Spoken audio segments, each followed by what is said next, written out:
भाग्य का खेल। एक गांव में पारो नाम की एक गरीब विधवा रहती थी। उसका एक पुत्र था। वह इतनी गरीब थी कि घर में 4 बर्तन भी ढंग के नहीं थे। लड़का अभी छोटा था। पारो ने बड़े प्यार से उसका नाम नसीब सिंह रखा था, मगर वह इतना बदनसीब था कि उसके पैदा होने के कुछ समय बाद ही एक बीमारी से उसके पिता की मृत्यु हो गई। पारो घरों में चौका बर्तन आदि करके उसे पाल रही थी। उसे पक्का विश्वास था कि नसीब सिंह बड़ा होकर उसके सारे संकट दूर कर देगा और उसका बुढ़ापा चैन से गुजरेगा। इसी आस में रात दिन मेहनत करके वह अपने बेटे को पाल रही थी। नसीब सिंह था तो छोटा, किंतु समझदार बहुत था। संयम और धीरज की उसमें कमी न थी। किसी भी बात को गहराई तक जानने की उसमें प्रबल उत्सुकता रहती थी। एक दिन उसने अपनी माँ से पूछा, माँ, हम इतने गरीब क्यों हैं? ये सब तो ईश्वर की मर्जी है बेटे। दुखी स्वर में पारो ने कहा। सब नसीब की बात है बेटे, दुखी स्वर में पारो ने कहा। मगर नसीब सिंह ये उत्तर पाकर संतुष्ट नहीं हुआ। वह बोला, ईश्वर की ऐसी मर्जी क्यों है बेटा? यह तो ईश्वर ही जाने। अगर ईश्वर ही जाने तो ठीक है, मैं ईश्वर से ही पूछूंगा कि हम इतने गरीब क्यों हैं। बताओ माँ, बताओ कि ईश्वर कहाँ मिलेगा। पारो तो वैसे ही परेशान रहती थी, अतः उसकी बातों से उकता कर उसने कह दिया, वह जंगलों में रहता है, लेकिन तुम वहां न जाना। लेकिन नसीब सिंह ने दिल ही दिल में उसी क्षण इरादा बना लिया कि वह ईश्वर को ढूंढेगा और पूछेगा कि आखिर हम इतने गरीब क्यों हैं। एक दिन वह जंगल की ओर चल दिया। जंगल घना भयानक था। चलते चलते नसीब सिंह बुरी तरह थक गया, मगर भगवान की परछाई भी उसे दिखाई न दी। अतः वह थक हार कर पत्थर की एक शिला पर जा बैठा और सोचने लगा कि भगवान तो यहाँ कहीं नहीं है, आखिर गरीबी दूर कैसे होगी। तभी संयोगवश मृत्युलोक का भ्रमण करते करते शिव पार्वती उधर ही आ निकले। उन्होंने बच्चे को वहां बैठा देखा तो उन्होंने बड़ा अचरज हुआ कि यह अबोध बालक इस बीहड़ जंगल में बैठा क्या कर रहा है। भगवान शिव ने बालक से पूछा, तुम कौन हो बालक, और इस जंगल में बैठे क्या कर रहे हो? मैं ईश्वर को ढूंढ रहा हूँ। ईश्वर को? पार्वती चौंकी और पूछा, मगर क्यों? ईश्वर से तुम्हें क्या काम है? मैं उनसे पूछना चाहता हूँ कि हम इतने गरीब क्यों हैं? दूसरों की तरह हम पर भी भाग्य की कृपा क्यों नहीं है? नसीब सिंह ने निर्भीकता से उत्तर दिया। माँ पार्वती और भगवान शिव उस बच्चे का साहस देकर बहुत प्रसन्न हुए। माँ पार्वती तो करुणा की सागर हैं। उन्होंने उस बच्चे पर बड़ी दया आई और भगवान शिव से मुखातिब होकर बोली, प्रभु, इस बालक का कुछ कीजिए। हम कुछ नहीं कर सकते पार्वती, क्योंकि इसके भाग्य में यही सब लिखा है। भाग्य देवता के लेख के अनुसार इसे ऐसा ही जीवन भोगना है। नहीं नहीं स्वामी, आपको कुछ करना ही होगा। माँ पार्वती हट करने लगी। जिद न करो पार्वती, यदि हम उसे कुछ भी देंगे तो वह इसके पास रुकेगा नहीं। इससे वैसा ही जीवन जीने दो जैसा भाग्य देव चाहते हैं। नहीं प्रभु, इसकी गरीबी दूर करने के लिए आपको इस पर कृपा करनी होगी। जब माँ पार्वती जिद करने लगी तो भगवान भोले शंकर ने बच्चे को एक हार दे दिया। हार पाकर नसीब सिंह बहुत प्रसन्न हुआ और खुशी खुशी अपने घर को चल दिया। माँ पार्वती संतुष्ट थी कि उन्होंने एक अबोध बालक की मदद की और अब उसके दिन सुख से कटेंगे। लेकिन त्रिकालदर्शी भोले बाबा जानते थे कि यह हार उसके पास रहेगा ही नहीं। चलते चलते नसीब सिंह के पेट में अचानक दर्द हो उठा और वह सोच के लिए इधर उधर देखने लगा। उसने भगवान शिव का दिया हार पत्थर की एक शिला पर रख दिया और झाड़ियों के पीछे चला गया। तभी एक चील कहीं से उड़ती हुई आई और उस हार को उठाकर उड़ गई। अरे मेरा हार! सब कुछ भूलकर लड़का चील के पीछे भागा, मगर कब तक वह चील का पीछा करता, कैसे पकड़ता उसे। एक आध बार पत्थर उठाकर उसने चील को मारने की कोशिश की, किंतु चील अधिक ऊंचाई पर थी। कुछ ही पलों में चील उसकी नजरों से ओझल हो गई तो वह बड़ा दुखी हुआ और रोते रोते अपने घर की ओर चल दिया। घर पहुंचकर उसने माँ को सारी बात बताई, मगर पारो को उसकी बात पर बिल्कुल भी विश्वास नहीं हुआ। हाँ, उसकी बात सुनकर थोड़ी सी उदास अवश्य हो गई, लेकिन नसीब सिंह माँ की उदासीनता देकर हतोत्साहित नहीं हुआ। उसने मन ही मन निर्णय लिया कि कल वह फिर वहीं जाएगा और भगवान शिव पार्वती को अपनी विपदा सुनाएगा। उसका विश्वास था कि भगवान शिव उस द्रुतशील को अवश्य ही दंड देंगे।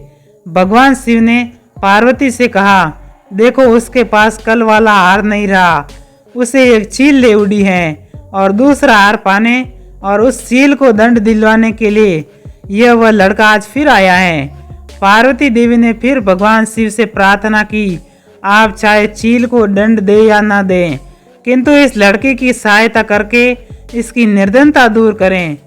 अब हम कुछ नहीं कर सकते देवी, यदि तुम जिद करती हो तो हम ब्रह्मा से कहते हैं, वहीं इस बालक की कुछ सहायता करेंगे। कहकर भगवान शिव ने ब्रह्मा जी को बुलाया और सारी बात बताकर आग्रह किया कि आप ही इसकी कुछ मदद करें।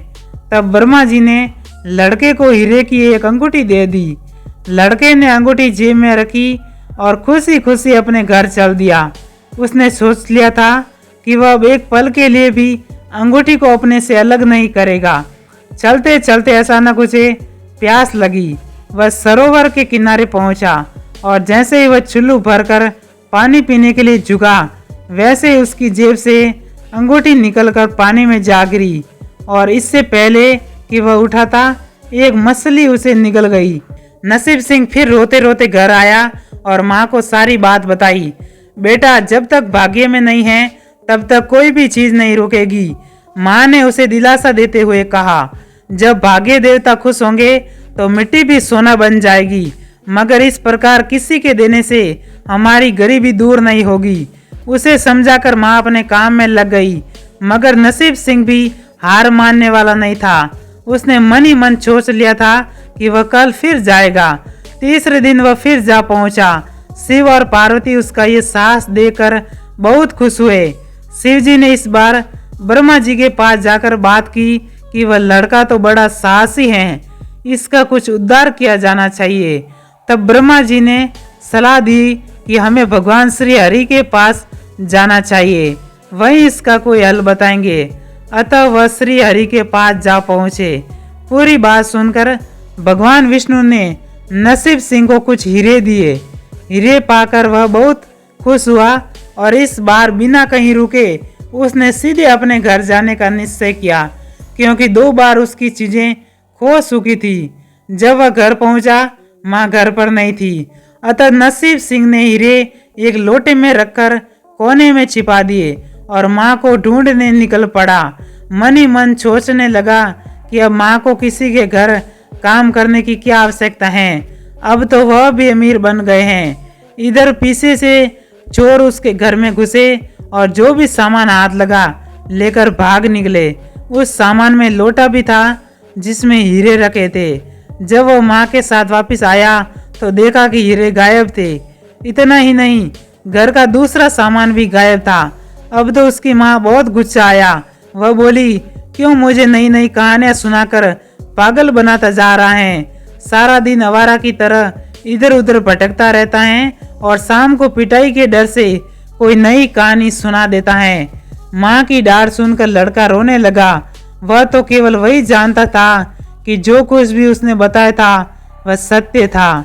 डांट खाकर लड़के की हिम्मत और बढ़ गई और अगले दिन वह फिर उसी स्थान पर जा पहुंचा। भगवान भोले शंकर सोचने लगे कि इस पर इतनी मुसीबतें पड़ी, लेकिन इसने हिम्मत नहीं हारी। इससे वह बहुत प्रसन्न हुए और भाग्य देवी के पास जाकर बोले, ये लड़का बहुत ही साहसी, हिम्मती और धीरज वाला है। ऐसा व्यक्ति अभागा नहीं हो सकता, इसे कुछ दे दो। आज्ञा पाकर भाग्य की देवी ने नसीब सिंह को सोने का एक सिक्का दे दिया। सिक्का लेकर नसीब सिंह खुशी खुशी अपने घर को चल दिया। जब उसने घर पर जाकर वह सिक्का अपनी माँ को दिया तो उसकी माँ बहुत खुश हुई।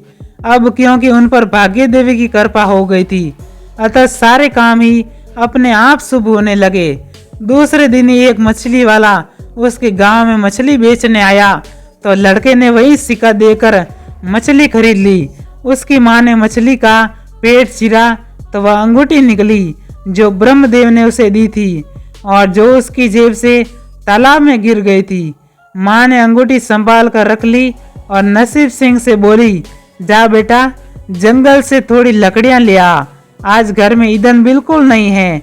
लड़का कुल्हाड़ी लेकर जंगल की ओर चल दिया।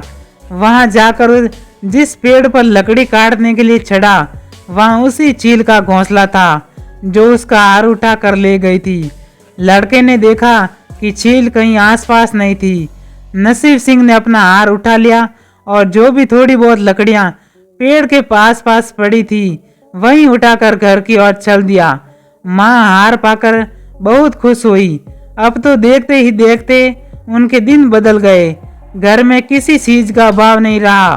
फिर ईश्वर की कुछ ऐसी करनी हुई कि जो गुस्सोर उसके घर से हीरे चुरा कर ले गए थे उन्हें सपने में महादेव ने चेतावनी दी कि जो हीरे उस लड़के के घर से चुरा कर लाए थे वे तुरंत वापस कर दो वरना तुम्हारा सर्वनाश कर दूंगा। चोर उसी दिन हीरे उसके घर पर दे गए और अपनी गलती के लिए माफी भी मांगी। इस प्रकार उस अभागे का भाग्य चमक उठा। अब उसके घर में किसी चीज की कमी न थी और उसकी गरीबी सदा के लिए समाप्त हो गई। जय श्री महाकाल। ऐसी ही और वीडियो देखने के लिए हमारे चैनल को सब्सक्राइब करें। धन्यवाद।